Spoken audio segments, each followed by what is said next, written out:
मध्यकालीन भारत से संबंधित प्रश्नों को आपको बताएंगे। जैसा प्रश्न नंबर 1 है, इस्लाम धर्म की स्थापना किसने किया था? तो इस्लाम धर्म की स्थापना हजरत मोहम्मद साहब ने, हजरत मोहम्मद साहब ने इस्लाम धर्म की स्थापना किया था।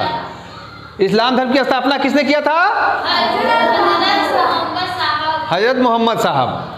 फिर प्रश्न नंबर 2 है, मोहम्मद गौरी और पृथ्वीराज चौहान के बीच, ठीक ना, मोहम्मद गौरी और पृथ्वीराज चौहान के बीच पहली लड़ाई कौन सी थी, या पहली लड़ाई कौन सी लड़ी गई?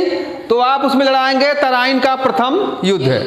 तराइन का प्रथम युद्ध मोहम्मद गौरी और पृथ्वीराज चौहान के बीच लड़ी गई थी। और दूसरी लड़ाई भी तराइन का द्वितीय युद्ध के नाम से प्रसिद्ध है। कि तराइन का द्वितीय युद्ध किसके बीच लड़ा गया था? तो तराइन का द्वितीय युद्ध भी मोहम्मद गौरी और पृथ्वीराज चौहान के बीच लड़ा गया था। फिर आता है तराइन, देखिए तराइन के प्रथम युद्ध में पृथ्वीराज चौहान जीत जाते हैं प्रथम में, ठीक ना। और तराइन के द्वितीय युद्ध में मोहम्मद गौरी जीत जाते हैं, ठीक ना। पहली लड़ाई में तराइन में तो पृथ्वीराज चौहान जीत जाते हैं, क्योंकि पृथ्वीराज चौहान का साथ उस समय जयचंद ने दिया था। तो जब जयचंद ने पृथ्वीराज चौहान के साथ था तब तो मोहम्मद गौरी हार गया उसमें। लेकिन दूसरी लड़ाई में जयचंद ने साथ दे दिया मोहम्मद गौरी का, और जब मोहम्मद गौरी का साथ दे दिया जयचंद ने और इनके साथ लड़ाई हुई तो पृथ्वीराज चौहान द्वितीय युद्ध में हार गए।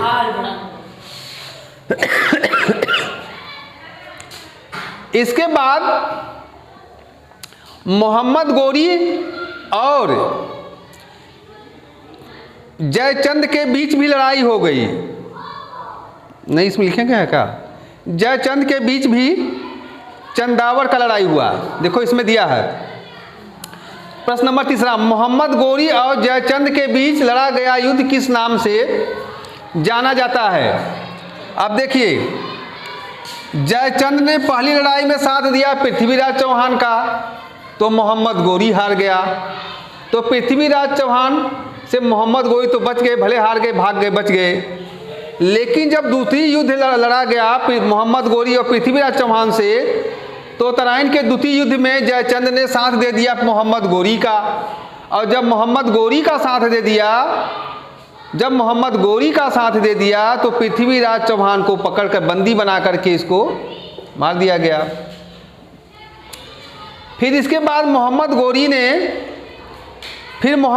ने युद्ध किया किससे? जयचंद से।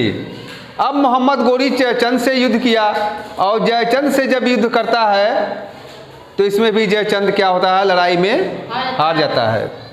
और मोहम्मद गौरी और जयचंद के बीच लड़ा गया युद्ध को हम चंदावर का युद्ध के नाम से जानते हैं।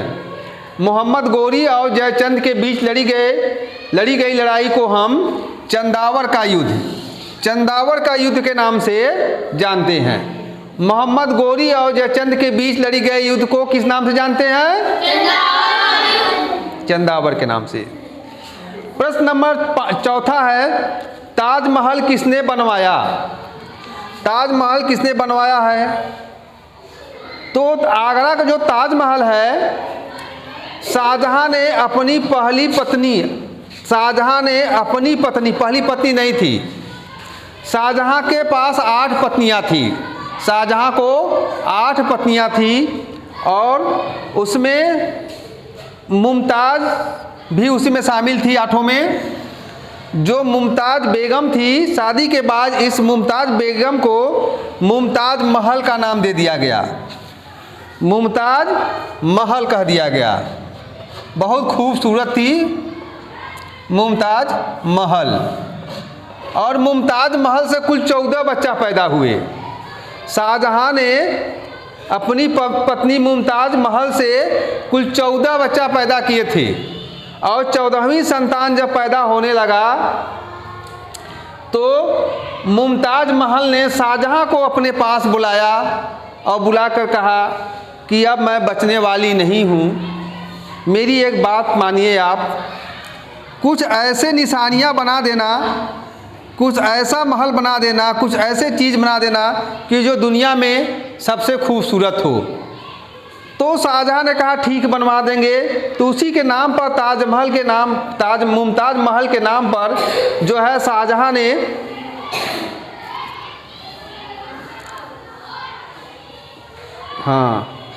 के नाम पर ताजमहल बनवाया, ठीक ना, ताजमहल बनवाया था, ठीक ना, ताजमहल बनवाया था। किसकी याद में? मुमताज़ महल की याद में। किसने बनवाया था? शाहजहां ने।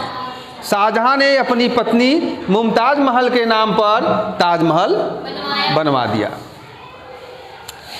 प्रश्न नंबर दूसरा है, शेर शाह सूरी रोड किसने बनवाया था? देखो, शेर शाह सूरी रोड जो हमारे कसमा के बगल में से जो है, कसमा में है जो रोड वाला, जो चौड़ी रोड है, उसी को हम जीटी रोड भी कहते हैं, ठीक ना, ग्रैंड ट्रंक रोड भी उसको कहते हैं, जीटी रोड, और उसी को हम शेर शाह सूरी रोड कहते हैं। तो शेर शाह सूरी रोड किसने बनवाया? जो शेर शाह सूरी रोड किसने बनवाया? परीक्षा में जाए तो क्या लिखेंगे? शाहजहां। शेर शाह सूरी रोड को किसने बनवाया? शाहजहां ने। आएगा परीक्षा में कि शेर शाह सूरी रोड को किसने बनवाया, तो आप लिख देंगे शाहजहां। ठीक है, अगला क्वेश्चन देखते हैं। तो हम देखते हैं प्रश्न नंबर 6 में कि भारत में मुगल साम्राज्य का संस्थापक कौन थे? भारत में मुगल साम्राज्य का संस्थापक बाबर थे। तो प्रश्न परीक्षा में आएगा भारत में मुगल साम्राज्य का संस्थापक कौन थे, तो क्या उत्तर लिखेंगे? बाबर। बाबर लिख देंगे। किस युद्ध में भारत में मुगल साम्राज्य की नींव पड़ी?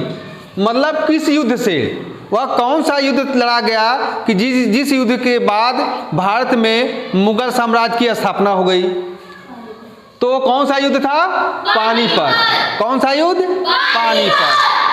किस युद्ध से भारत में मुगल साम्राज्य की नींव पड़ी? तो लिख देंगे पानीपत। प्रश्न नंबर 8, हुमायूं की मृत्यु कैसे हुई थी? हुमायूं की मृत्यु कैसे हुई थी? तो हुमायूं की मृत्यु पुस्तकालय की सीढ़ियों से गिरकर हुई थी। हुमायूं की मृत्यु पुस्तकालय की सीढ़ियों से गिरकर हुई थी। हुमायूं की मृत्यु कैसे हुई थी? पुस्तकालय की सीढ़ियों से गिरकर हुई थी। प्रश्न नंबर 9, ग्रैंड ट्रंक रोड जिसको हम शेर शाह सूरी रोड या जीटी रोड कहते हैं, किसको जोड़ती है? तो आप लिखेंगे कोलकाता और अमृतसर। कोलकाता और अमृतसर को, ठीक ना, कोलकाता और अमृतसर को जोड़ती है। ग्रैंड ट्रंक रोड या जीटी रोड या शेर शाह सूरी रोड जिसको कहते हैं, किसको जोड़ती है? तो आप लिखेंगे कोलकाता और अमृतसर को। फिर आता है प्रश्न नंबर 10, शेर शाह का मकबरा बिहार में कहाँ स्थित है? शेर शाह का मकबरा बिहार में कहाँ स्थित है? तो उत्तर है सासाराम। अब परीक्षा में आएगा कि शेर शाह का मकबरा बिहार में कहाँ स्थित है, तो क्या लिखेंगे? सासाराम। प्रश्न नंबर 11, दीन ए इलाही धर्म किसने चलाया? तो अकबर ने। दीन ए इलाही धर्म किसने चलाया? तो आप लिख देंगे अकबर ने। ठीक है, हम अगला प्रश्न देखते हैं, प्रश्न नंबर 11। तो प्रश्न नंबर 12 में बुलंद दरवाजा कहाँ स्थित है? बुलंद दरवाजा, तो बुलंद दरवाजा फतेहपुर सीकरी में है, जिसको अकबर ने बनवाया था। तो बुलंद दरवाजा हमारा कहाँ स्थित है? फतेहपुर सीकरी, जिसको अकबर ने, किसने बनवाया था? अकबर ने।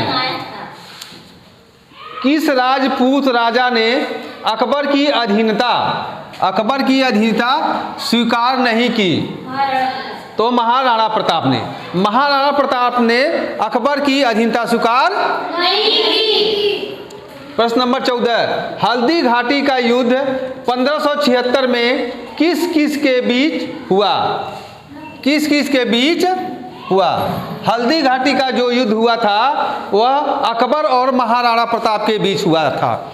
हल्दी घाटी का युद्ध अकबर और महाराणा प्रताप के बीच 1576 ईस्वी में हुआ था। प्रश्न नंबर 15 में आइए, सिख गुरु अर्जुन देव को किसने फांसी लगाई? सिख गुरु अर्जुन देव को किसने फांसी लगाई? तो उत्तर आएगा जहांगीर। सिख गुरु अर्जुन देव को किसने फांसी लगाई? जहांगीर। औरंगजेब ने शाहजहां को कहाँ कैद कर रखा था? औरंगजेब ने शाहजहां को कहाँ कैद करके रखा था? तो उत्तर होगा आगरा। आगरा में कैद करके रखा था। जिंदा पीर किसे कहा जाता है? जिंदा पीर किसे कहा जाता है? तो औरंगजेब को जिंदा पीर कहा जाता है। परीक्षा में आएगा जिंदा पीर किसे कहा जाता है, तो क्या लिखेंगे? औरंगजेब को। ठीक है, तो आज के इतना ही, बहुत थैंक यू वेरी मच।